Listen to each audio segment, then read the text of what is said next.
So, Mark, we're at an interesting time right now to where the American people are kind of realizing we've been lied to about a lot of different things. And Mm. there's one for you, I know, as a business owner, entrepreneur, founder, philanthropist, all the different things that you've done over the years. There's a particular lie that you think has been ongoing for a while. Can you break that down for me?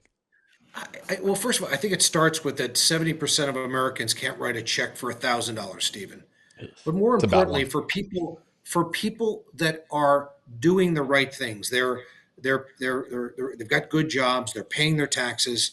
They maybe they buy a new car every once in a while, or they pay their kids' education, or take a vacation once in a blue moon, or buy a new pair of sneakers or something, and they save a little bit of money, maybe in their 401k or in their stock portfolio, or some insurance, or some kind of vehicle, and they do that for 10, 20, 30, 40 years, and they get to what would be considered normal retirement age, and at best they have an adequate lifestyle. Mm, Uh, at best, a few of them do well, but most of the people that go that way are taught about this abundant retirement, and many of them, just because of inflation, because of other circumstances, illness, divorce, other things, the majority of people get to that place and they either have to keep working long beyond normal retirement age, yeah. or what they have to start doing is going to early bird specials or drinking domestic beer instead of Right. imported beer, or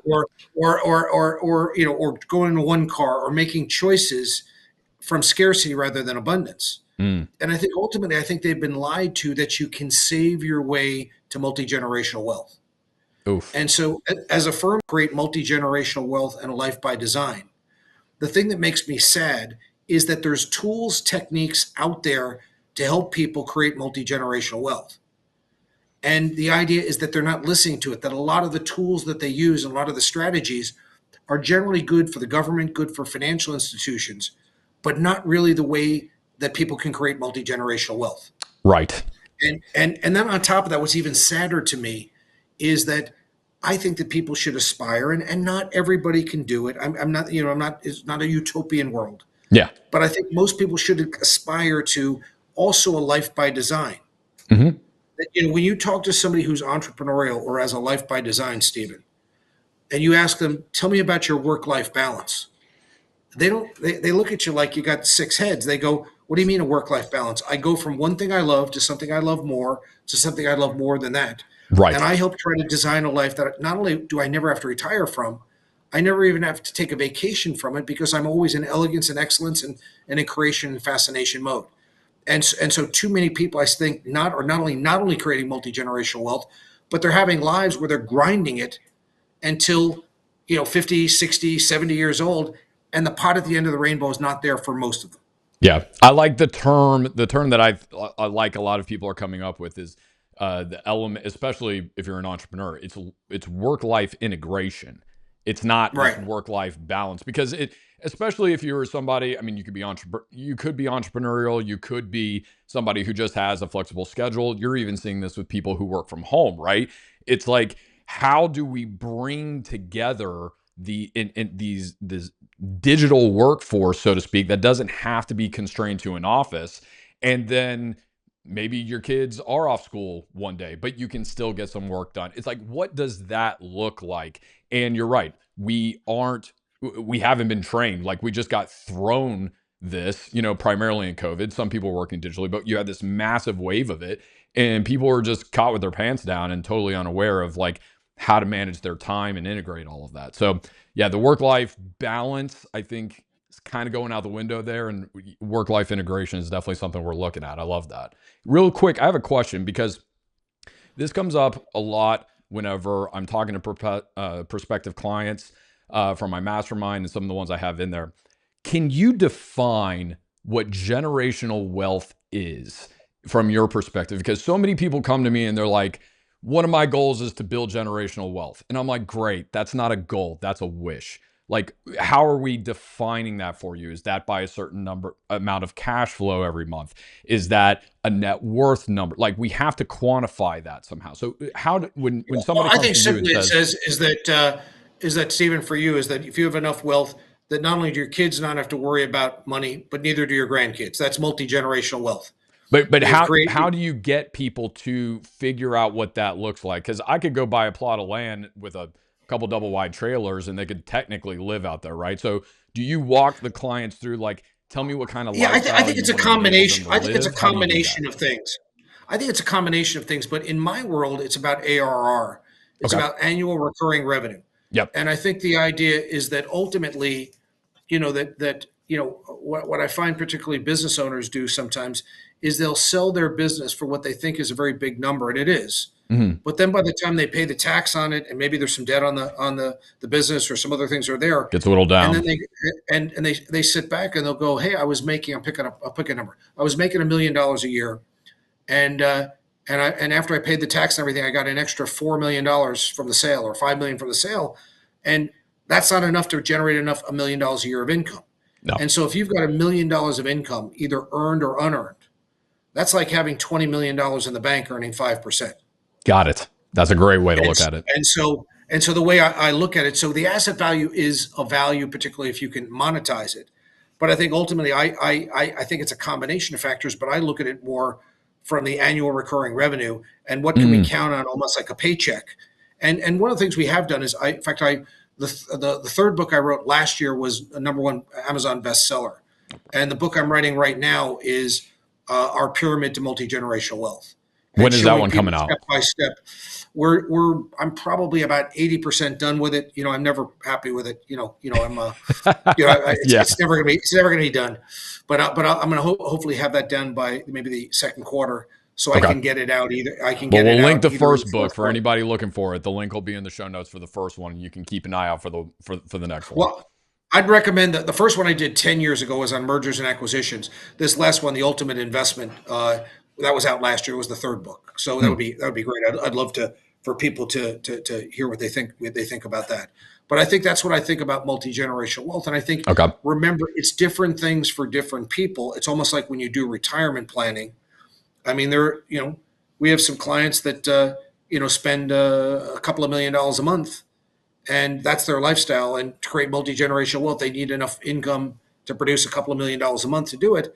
There's other people that can live on $100,000 a year in retirement, and that's comfortable for them. So I think it's more, as somebody who's a coach like yourself, an executive coach, or somebody who's a key business strategist or critical thinker or financial advisor like myself.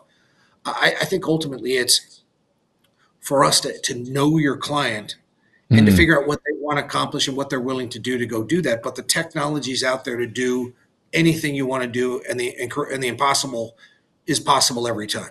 Let me ask you this: when you're bringing in clients over the years, in your experience, you have I'm sure the level of people that you've dealt with from the time that you started this business to where you are now is different. But the one thing that doesn't change is people. I'm curious what your experience has been when you get someone who has a lot of money versus somebody who's just starting to build wealth, and you ask them the question of what do you want? What kind of response in general do you get from people? Because I know for me, a lot of times I find that people aren't really sure. Like they may know a little something of what they want with work, but it's like when you ask, this lifestyle design, as I call it, design your life, like you were saying, it's like people tend not to know like the full scope of what they want it to look like. So that's been my experience. I'm curious what yours is. I always think that the good ones tell, the great ones ask.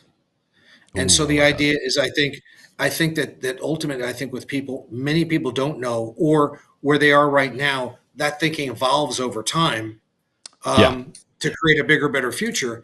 And I think that's your role, to not give them your plan, but to give them their plan, or our plan collectively, to help them have the life that they want, not the life you want them to have. I And totally and and I agree. think the mistake that accountants, attorneys, coaches, advisors, financial people make is that they see the world only through their sensibility, and that can be good or bad. Like a lot of the a lot of the let's call it the projects, the companies, the things that I bought that helped me create a lot of wealth.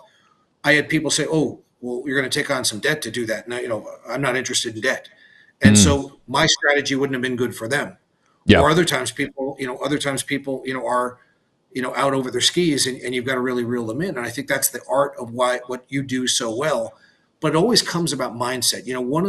Stephen, one of the regrets I have early in my career is I would sit down with somebody. I'd clean up their debt. I'd get them into a place where they could breathe again. They could start to maybe invest back in their business or their career or their retirement or all those things.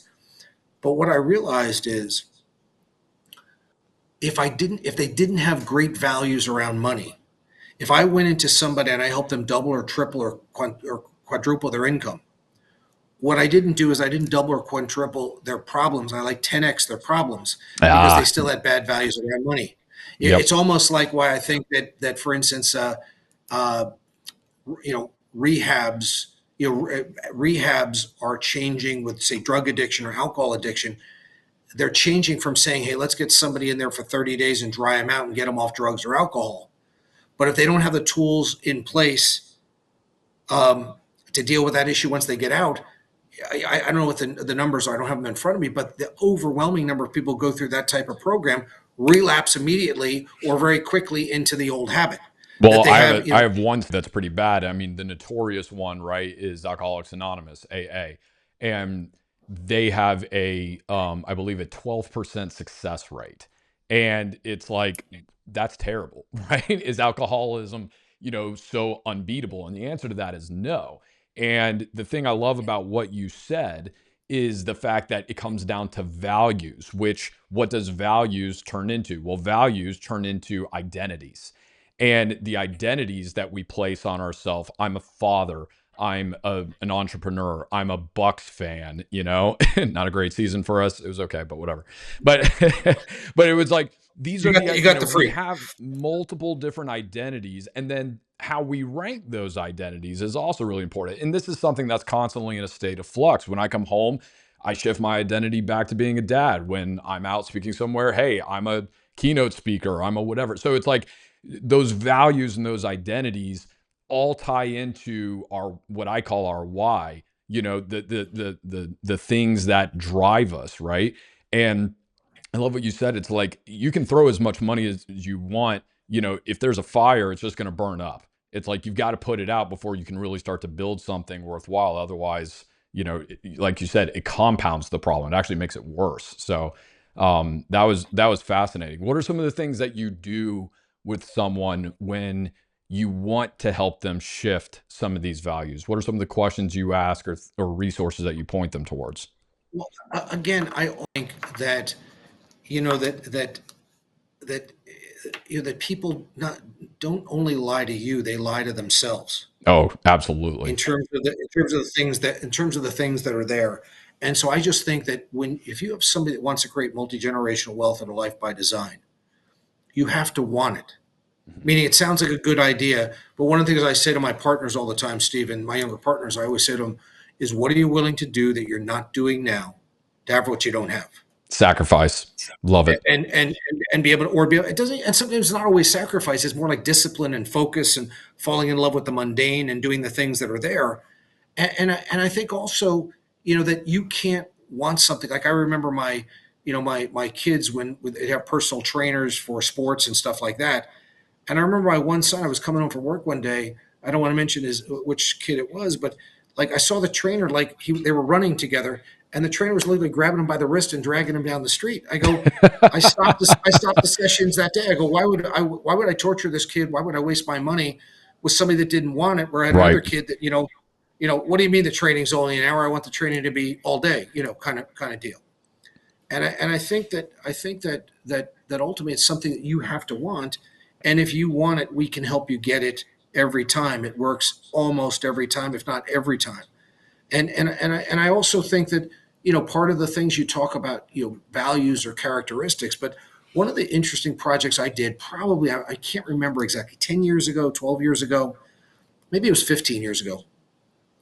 I took a look at my top 50 clients. And I said, what? I'd like to figure out how to clone these people. And so I started to talk to them. I started to kind of look at them, and I would say, Stephen, what did they have in common, or what was I was trying to find some commonality of how I could figure out how to clone these and not the ones that were, not my top clients. Okay. And so through this process, I kind of realized that most of them wanted to, appreciated our expertise. Most of them were loyal. Most of them wanted to be in a relationship. Most of Mm, them were not transactional, they were transformational. Most of them reciprocated. Most of them appreciated our expertise. It went back and forth. I probably had about 8 or 10 that were pretty common to most of them. okay. And then I sat on that for maybe a year or two because I couldn't figure out how to put the pieces together of how I could take that and turn that into more clients. And then it hit me one day where I sat back and I go, that's who I am. That's who we are as an organization. You attract those people you're attracted to. People that wanted to be in transactional Mm, relationships were not the right people for me. They yeah. weren't attracted to me. There are other people out there that would be much better to handle somebody that was very transactional in nature. When I'm a transformational in nature, to give an example, and so it allowed me to sort of figure that out. I think the other thing also is the experience that, say, somebody like you has, or somebody like I has. You ask what the right questions are. It's not like you come in and you always ask the same question every single time. Yeah. But I think it's not like I've got a cookie cutter approach. We do the same thing every time.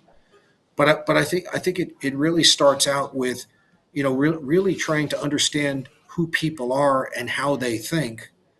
And even though I've got a finance and an economics background and all kinds of letters after my name, I wish when I was in college I would have studied more philosophy and psychology, Yeah. because money is never math; it's always psychological.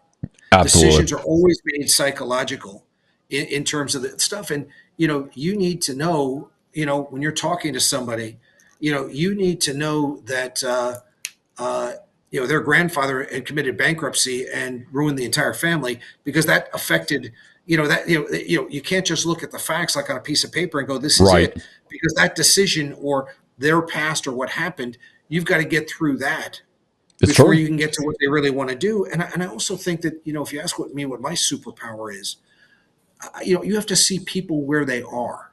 You can't see people through rose colored glasses or Pollyannish, Right. but you want to see people at their highest and best use. You want to believe in people so viscerally that they believe in themselves. Yeah. But a lot of that And comes back to like what you said earlier, helping them have honest conversations, honestly with themselves. It's not even about, them talking to us. It's I know a lot of times as when you take a coaching or an advisory role in somebody's life, and regardless of what it is, a huge part of that is just saying, here's the mirror. Like, let's really look at how things are. And, I find that to your point, I don't think this is why in sales I was always kind of anti-script because, it just kind of turns you a little bit into a robot. And I'm not saying that they're not valuable for training purposes or different things like that. But what's really powerful is when you just have a conversation with someone, yeah, there has to be intention there in the direction but when you can just ask basic questions, who, what, when, where, why, how much, different things like that, you can learn so much regardless of what it is that you're trying to sell a person and get to the point to where you just understand the way that they view themselves, the way that they view the problem that they have. And then at that point, when you have all that information, you can then bring a solution that's truly compelling to somebody. And I know a lot of times, even for me, when I seek coaching, because I believe I know I'm a coach, but all the good coaches I know believe in coaching because I mean we eat our own food, right? So I just think that it's one of those things to where when you're able to really look at something that you want to work on honestly, whether that's your finances, your health, whatever the case may be, if you're able to do that, that in and of itself, that level of self-awareness is a superpower too. And if you're somebody like you in an advisory or coaching role that can do that and help others see that too, I don't think it's going to be any surprise when you find success in your life. Stephen, you talked about, what do you, let's say, let's just, for simplicity purposes, there's Yep. there's every nuance known. We could talk for 1,000 hours and not cover every Totally. possibility or combination permutation. But let's say you've got one group of person that is clear about their vision or relatively clear, or you've helped them get clear about their vision. I think ultimately the 5 questions that I have been asked, and I believe this, and I believe that we get to work with a lot of very smart people and a lot of hardworking people. And I believe you can be the smartest person in the room. You can work harder than anybody on the planet, and you can grind it out and grind it out and grow your business 1x or 2x or 3x. But if you want to grow your business 5x or 20x or 100x, to me, it's about collaboration with the right people. Mm. And the idea is like, the question that I have been asked as a financial advisor probably 10,000 times has been, how do I grow my income? How do I grow my business? How do I have time? How do I grow my freedom of relationships? How do I grow my freedom of purpose? One of the five freedoms. It's wrapped up in one of those kinds of questions. And I'm one person and you're one person. I think that's a daunting task. I Mm. think the real question is, who do you need to collaborate with? Who are your hero targets? And basically, what we did about 35 plus years ago is we built a business around that. I decided I wanted to be a hero to entrepreneurs and entrepreneurial thinking people. Oh, I And love that. we designed a business around collaborating with people that wanted to be a hero to the same group. And when people say I want a level playing field or I want a competitive advantage or I want to run straight downhill, I call BS on that, and I say that's not good enough. I think the aspirational piece should be, I want to be in a place with myself and my collaboration partners, that when somebody meets with us, that the only place they can get that experience is by working with us in our firm, or you Mm. in your case, you in your firm. And the idea, it would be silly for them because, why would you want to compete when you could play in a competition free zone? And I think Right. that's what every business you work with, every business I work with, and everybody who's listening to this podcast or watching it should want to aspire to be in a competition free zone. Why do you want to compete? And if you compete against yourself. You know, that's the other great lesson I learned as a kid is that I'm 6'2".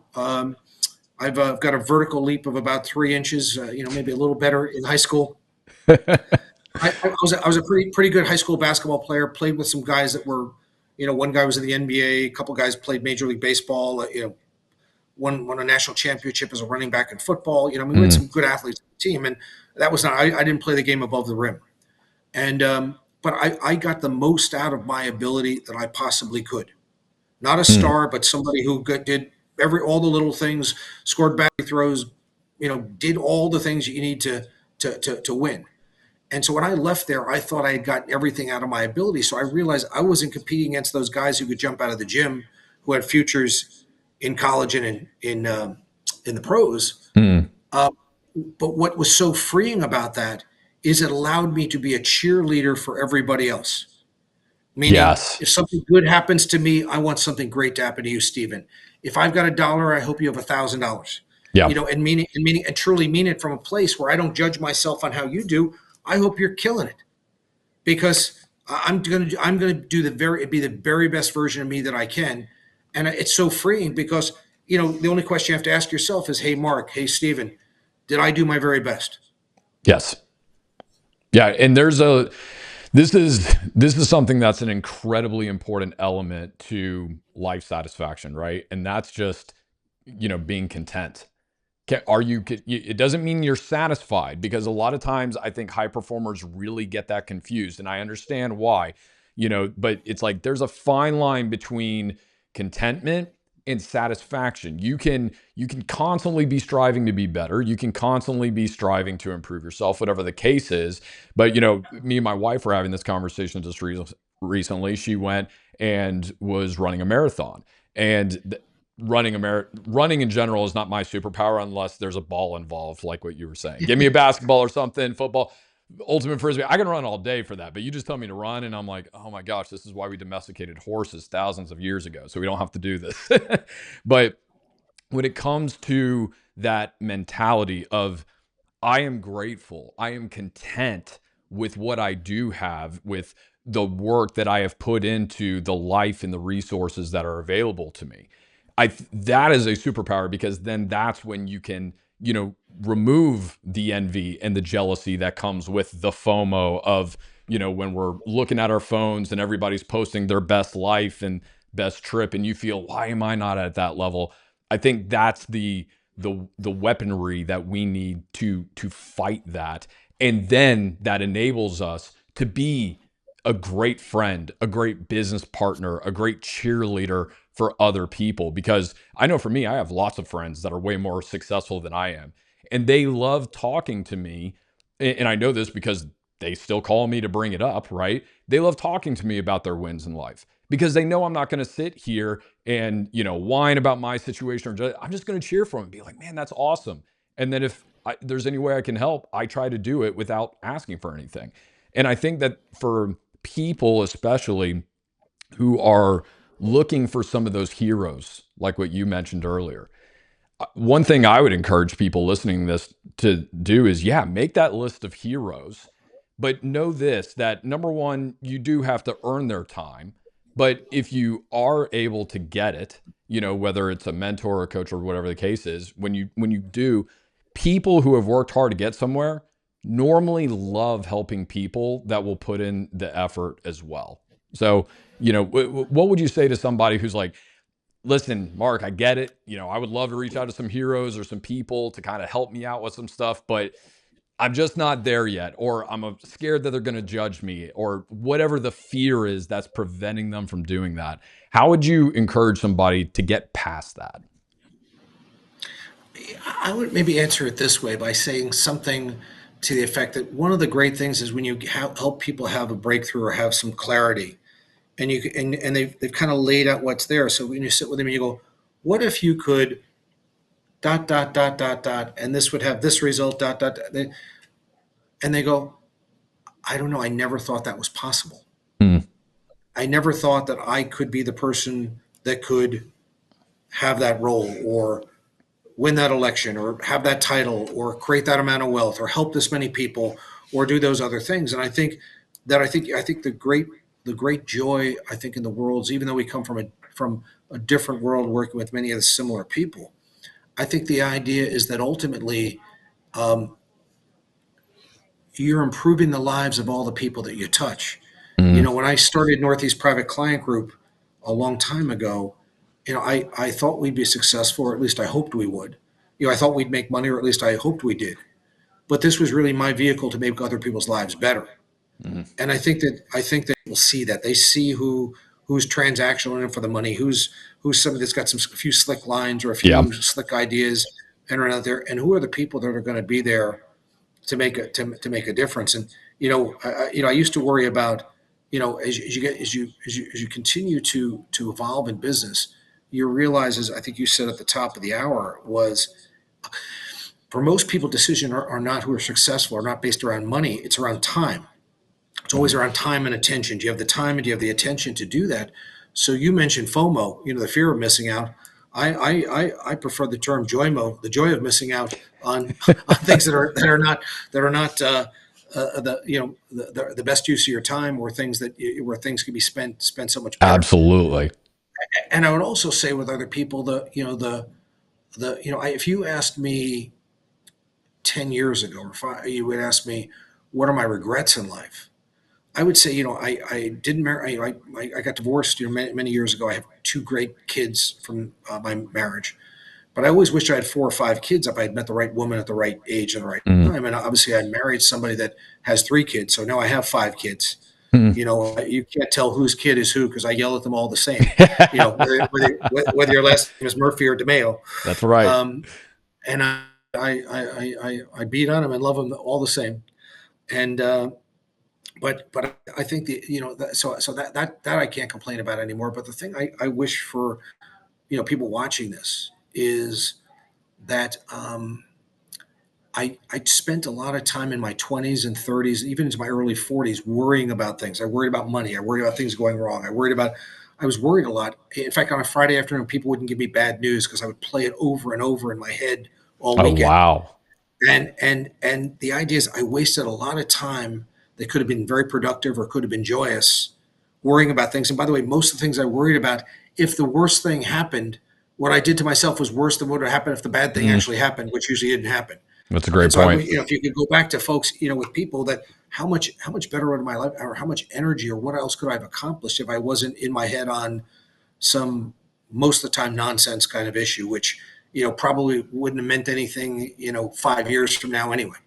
Yeah. Yeah. I always talk about the five resources that everyone has, right? And it's an acronym I call TEAMS, and that is your time, energy, attention, money, and soul.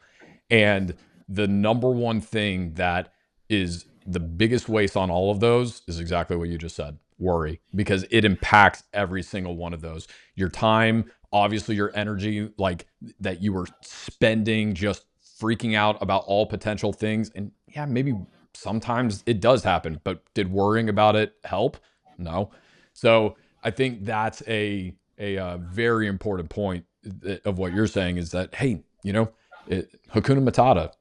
It's pretty prescriptive for all this, right? To quote Lion King there a little bit. Yeah. Let me ask you this. You've brought up this word a couple times, and this is a word that's near and dear to me. My mastermind methodology is actually the clarity machine, and you've brought up clarity a couple different times in this. What's an element of your life, either recently or something you're going through now, to where not having clarity has had an impact on you, or if you have a story from somebody that you've been working with on that? Because I think people underestimate the power of clarity and what that can do for you in your life. Um, I think knowledge is something that you can get through Siri or through AI or through other Mhm. things. I think wisdom is going to be the hard part to come. So I think I try to focus on wisdom rather than knowledge. Having a near photographic memory, which I do, uh, used to be really helpful. Not as helpful anymore with the advent of Siri and and AI and other tools like that. But I think with clarity, I think clarity is something that that ultimately that I think for at least for myself often comes through trial and error, but targeted strategic trial and error. Mm. And that one of the things as an entrepreneur that I encourage people to do is um, to look at failure as just another form of market research, Mm. or there's only winning or learning. There's no losing. Okay, I like And so that.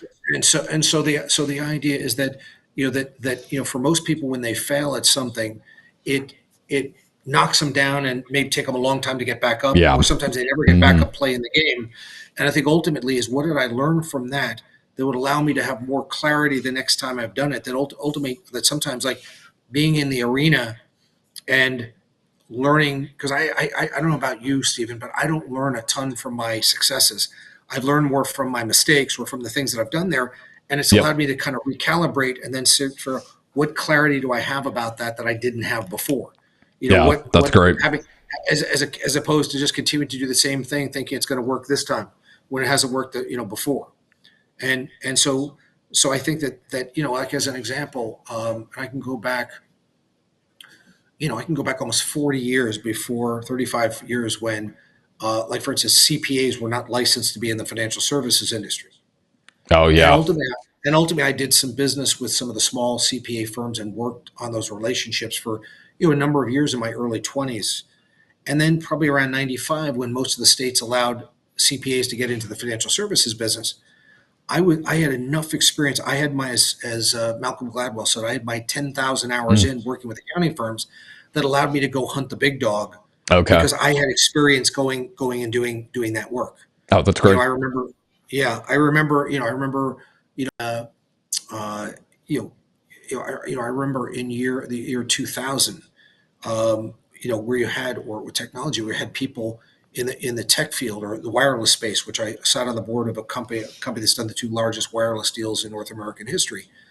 I knew that our guys had been working on that in a brand new industry for 4 or 5 years. So even though I had a lot of young, smart, brilliant people that worked for us, these people had more experience than anybody in this space and were ready to go. And I think that I don't think you have to have all the answers. I think not that you should put unrealistic capital to work, and if it goes wrong, you're up the creek, or you Hmm. should put your reputation on the line. But I think you got to get in the arena, and you got to get in the arena and try something and do it. If you're looking for oil, get the geology reports where you think the oil might be, and then it's okay to drill a couple of holes in the ground, and you might hit a couple of dry wells. But you know, I think if you keep doing it with the right intentionality, not just with sheer, but with both intelligence and grit, Mm. then I think that that's generally a formula for success. No, I mean, it really, what you're saying definitely ties into the old, the adage of history often repeats itself. But the thing that's interesting about that statement is, I think a lot of times when we think about when somebody says something like that, we're thinking, oh, yeah, like, every 50 years we see economic cycles or whatever the case may be and blah, blah, blah. And it's like, well, what about just using that from the framework of your own life? Does history repeat itself in your life? Do you keep dating guys, that are not suitable mixes for you? It's like maybe you keep making really bad investments with your money. Maybe you find that you're constantly burnt out, no matter how much effort you keep putting into your life and different things like that. It's like, well, it's like history can literally be, yesterday sometimes, and I think that's a really important element to what you're saying is if we actually study the things that are frustrating us, we'll probably just have to have an honest conversation about some of the failures that are happening in our life. Don't be dejected by it. Use it as an opportunity for market research, for learning. And I think if people, entrepreneurs, business leaders, whoever, kind of came at it with that mentality, I talk a lot about this a lot with people just doing a budget. I'm like, stop treating a budget like it's some type of punitive thing. Okay. This is just something for us to look at the data and say, you thought you're going to spend $15,000 a month. Turns out you're spending 16 pretty consistently. Why? Why is that? Okay. Now we've learned why and we make adjustments. It's as simple as that. It doesn't have to be, if anything, it's a good thing. Knowledge is power. So I think that's really, really awesome. Really good perspective on that. We're coming up on time here and everything. And, I kind of want to open it up for you a little bit. What's something that you're just really passionate about that, you've been in this business for a long time. You're working with a lot of, very successful people. What's just something that, you have learned to just be a truth that you would love to kind of share with the masses? I think that I believe that money markets. See, this is for somebody who manages billions of dollars. Okay. When I say this, is money market CDs, IRAs, stocks, bonds, mutual funds, blah blah blah. Most of our clients have some or all those assets. Most of our clients, Steve, will have some or all those assets all their life. Okay. But at best, they're inflation adjusted holding tanks. If Bill Gates was on the podcast, he wouldn't tell you he's worth $110 billion because of his 401k. Right. True wealth is created in one of three areas. It's investing in your business or some other operating company. It's investing in real estate. It's financing deals. I'll leave out divorce and inheritance. And by the way, if you're somebody that doesn't own a business, entrepreneurship is a mindset. It's not has nothing to do with owning a business because, quite It's frankly, very true. most people who own a business who think they're entrepreneurs are really not entrepreneurs. They bought themselves a job. Yeah. They get paid for what they do rather than what they know. And so, the idea to us is what I want to sit down is I want to make sure that people have the opportunity to not only create multi-generational wealth, but to create a life by design Mm. and to have even better lives. I mean, um, as I said, I mean, there's nothing noble in working for 40 or 50 years and retiring to go die because your health is in such poor shape, Right. or having all the money in the world isn't great if your family hates you, or you're unhealthy, or you've miserable, or you've got all these other things. And I just love to see people. Every day I take this from my friend David Meltzer. I said, I want to help. I want to do three things every day. I want to help a lot of people. I want to create a lot of abundance and a lot of wealth. And I want to have a lot of fun. If it's not going to be fun, I don't want to do it at this point. I just want to enjoy the people I'm with and, try to make a difference in the lives of all the people we touch. It's powerful. Yeah, everything that you just said speaks to the four types of wealth, which is time, social, financial, and health. And I'll always do this mental exercise with somebody and say, well, here's a guy worth $10 million dollars in his 40s, and everybody at his job loves him. Is he successful? Just the information you know. People normally say yes. Then you go, okay, well, turns out his kids hate him and his wife's leaving him because he's never around and all that. Is he successful? And then they start going, and then I go, okay, and he's massively overweight. He has ulcers and all these other issues with health because he doesn't take care of himself, blah, blah, blah. Is this guy successful? By the time you get to the end of it, people are like, okay, he's not really successful. And it's like, exactly, because a lot of times in life, we can focus on the easy thing of what society wants to sell us as success, which is just how much money is in your bank. And what you just alluded to is something I think that's incredibly important, is the fact that no, that's definitely an element to it. But at the same time, we can't ignore the social element, the people we love. We can't ignore, the time freedom, the fact that, hey, are you doing things that give you life? Are you spending time on hobbies and doing things that you're passionate about?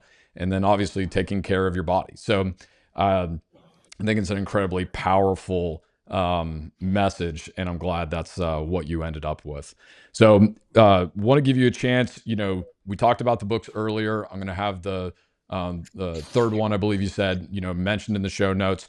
Anything else that you want to plug? Projects you have coming Well, up I for was gonna, people I to was be able going to to say, find you? I'm obviously doing a lot of speaking, but I would just say to receive an autographed copy of The Ultimate Investment, just email us at books@northeastprivate.com. That's books@northeastprivate.com.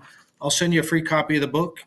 And, I would just appreciate you, Stephen, and just appreciate the time to spend with you and your audience. And thank you. Awesome. Well, Mark, this has been an absolute pleasure. Thanks so much for the conversation. I've really enjoyed it.